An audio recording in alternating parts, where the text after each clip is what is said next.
YouTube. Florida, Alabama. One of the great games in college football, maybe, coming up this weekend.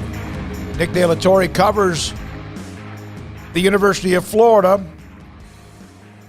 Gators territory, at Gators territory, a part of the Rivals Network. Nick joins us on Sikkim 365 Radio. We got him? Yeah, we got him. Okay, right now. I didn't know what you were doing right there in the middle of the interview. Nick, this is I love games that are good. Obviously, we've seen quite a few of those already. Well, what's the mentality right now? We know that Alabama's the 800-pound gorilla. Florida has been at times before, but your thoughts about this one in the matchup? Yeah, it almost seems like Florida's kind of been an afterthought. I think everyone's kind of viewed the SEC as a two-team race, Georgia and Alabama. And I think that's kind of what Florida, at least when we talk to the players and some of the coaches, they kind of feel that way, too.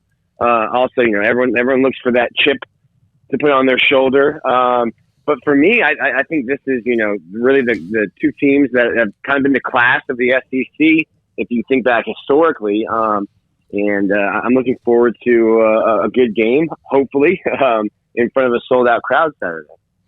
Anthony Richardson, is he good to go or not? The problem is with a hamstring, you could be out there and it's really easy to re-aggravate. He's practiced. Now he's not doing everything in practice, but they don't want him to hurt it in, on Wednesday on the practice field to not be able to be out there Saturday. But the plan is to have him play Saturday unless there's a setback from now until then. What did you think of his play? It seemed like obviously great running ability. It lit a spark. I mean, is it that clear that he would probably be the guy if not for health concerns?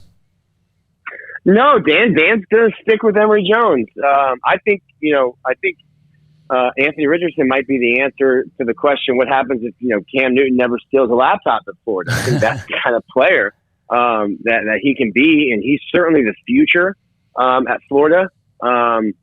The fans want it to be now, but I think Dan's going to stick with Emory Jones, who's been here for 4 years, and but certainly I think Anthony's play, he leads the team in rushing. He has 4 touchdowns, touchdown runs of 75 and 80 yards.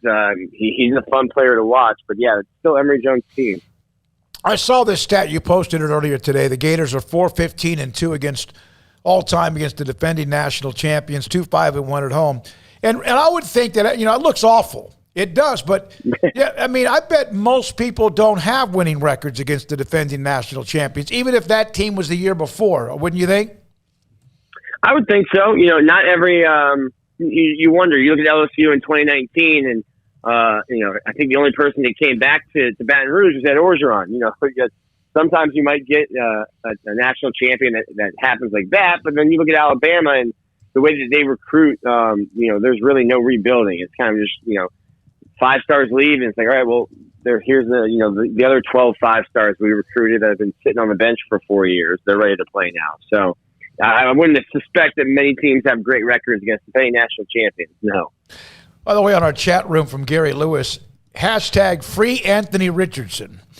Yeah, I'm the quarterback job at the University of Florida. Get Nick De La Torre's with us, Gators territory on Sikkim 365 Backups Radio. are always the most popular, right? Yeah, they are. Well, and that's because Emory Jones has been inconsistent. I mean, the folks in Gainesville has wanted him from to take a snap essentially since the day he verbally committed. Nick, where would you grade him on the disappointment scale just because he has been erratic as a thrower?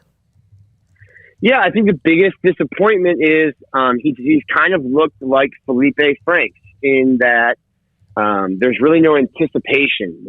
Florida had Kyle Trask last year, and just the way that Trask would throw guys open, he would didn't have a huge arm, but was able to put the ball where it needed to go. And I think with Felipe Franks, a couple of years back, it was the frustration of throwing interceptions because you're staring guys down, or throwing a ball 90 miles an hour when you need to put a little bit of touch on it. And that's kind of what we've seen when Emory Jones has gotten into trouble, throwing interceptions in the red zone because you're staring one receiver down, throwing the ball late, 2 guys, instead of throwing them open, you're waiting until they're already open to throw it. So I think the frustration with Florida fans is, well, we've seen this before, and it didn't work out with the quarterback that looked a lot like this. And then it doesn't help when you've got a 6'4", 240-pound backup who's been running 21 miles an hour down the field. So I think fans need to be patient. I mean, I had fans last year telling me Emory Jones needs to play more.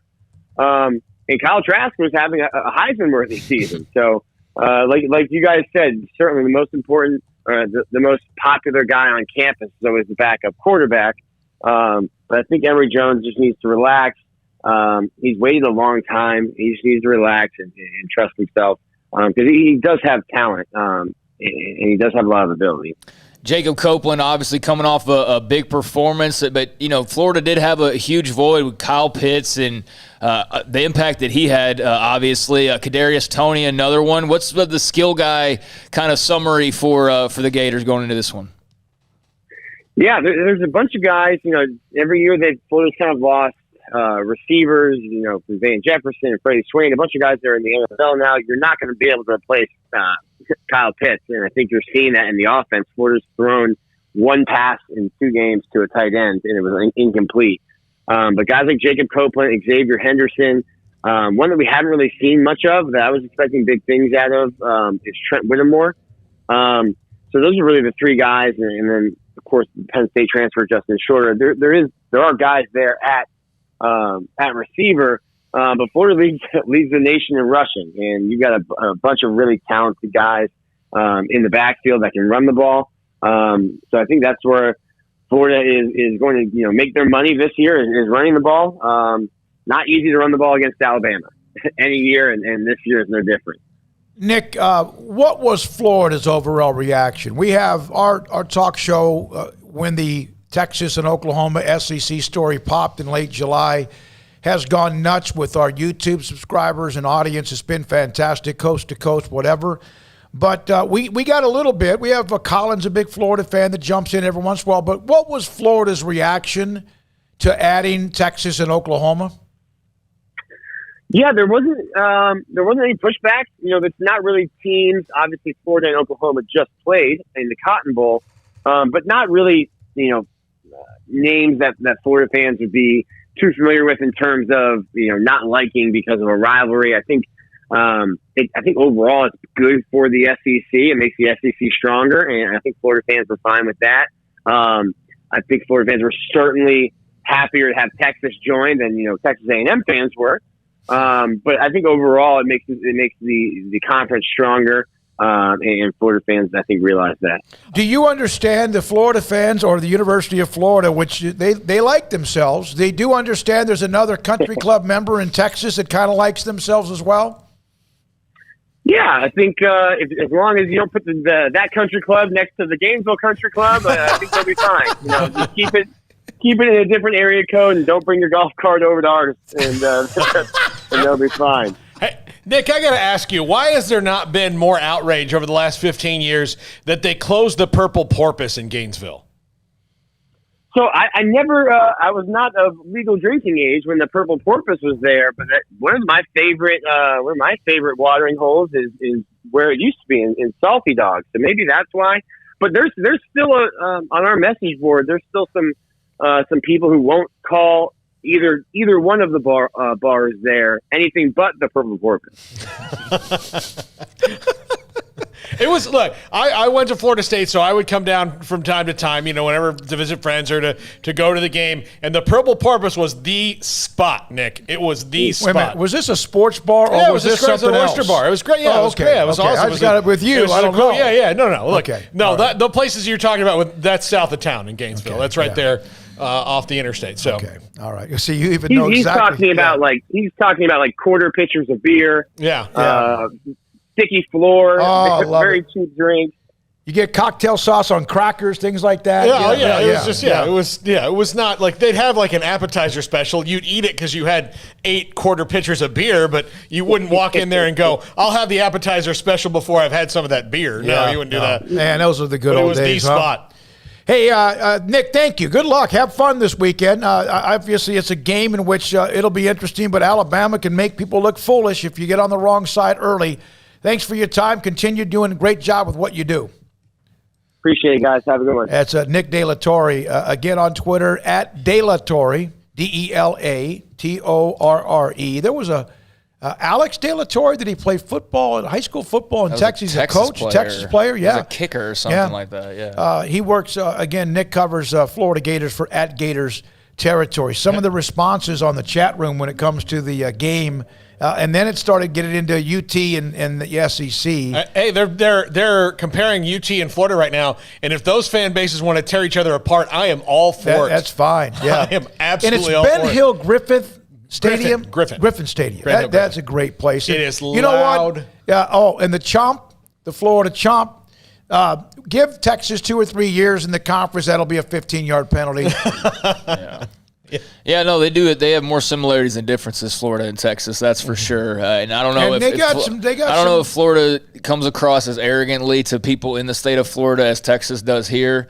They do. I mean, I haven't lived there, so I don't know. Yeah, I mean, it's a little bit different, but yeah. Yeah, I think Texas probably has a little bit more of the arrogance factor just overall, but no, they're similar in a lot of ways, and that's a pairing that I think would make for a great SEC rivalry when the time comes. I think Texas, Florida, just you say that alone and people's brains might go directly to like high school or to college or to what have you. But yeah, I mean, 2 state universities like that and arguably the top 2 football states in the country, it's going to be fun to see those two tangle. If we did it this year, the loser of that game gets to take the other state's idiot governor. So let's do that. Yeah, I'm all for that. No, if some kind of bet along those lines, yeah, that'd be spicy. But I think the game alone, that's going to be fun because I don't recall them playing barely ever. They've played 3 times, 2-0-1. Texas has never lost to Florida. They tied in 1924. And then in 1939 and 1940, Florida was shut out by the Horns, 12-0 and 26-0. On the chat room from Jeff Ward, Florida is going to get utterly blasted in this game. I just don't think they have enough firepower. From Sam Kim, I hope I'm wrong. Maybe Gators give Bama a scare. That's why I asked about the skill guys because, I mean, you lose Pitts alone. I mean, he was such a huge part of what they did. So I knew they were going to really be able to make up for that void. But Kadarius Toney was also a really good playmaker. And, man, there's Florida. They're going to always have guys. They like had the Texas. tight end, right? Who was the guy that's now in the NFL? Kyle Pitts, that's what we're talking about. Yeah. But, yeah, I mean, a good run game, that's great and all. But against Alabama, you're going to have a lot more than that. And so I'm very curious to see Richardson, kind of how that works, availability, and just how they would work him in, especially given that, everybody other than the coaching staff seems to be clamoring for him to be the guy, and meanwhile the coaching staff is still riding with the veteran. But I wouldn't be surprised if, Richardson obviously can go, that we see both of them this Saturday. When we come back, we'll wrap up this 4 o'clock hour. We're going to hear from Matt Tate, covers Kansas, on Jeff Leopold in his first year. Lance.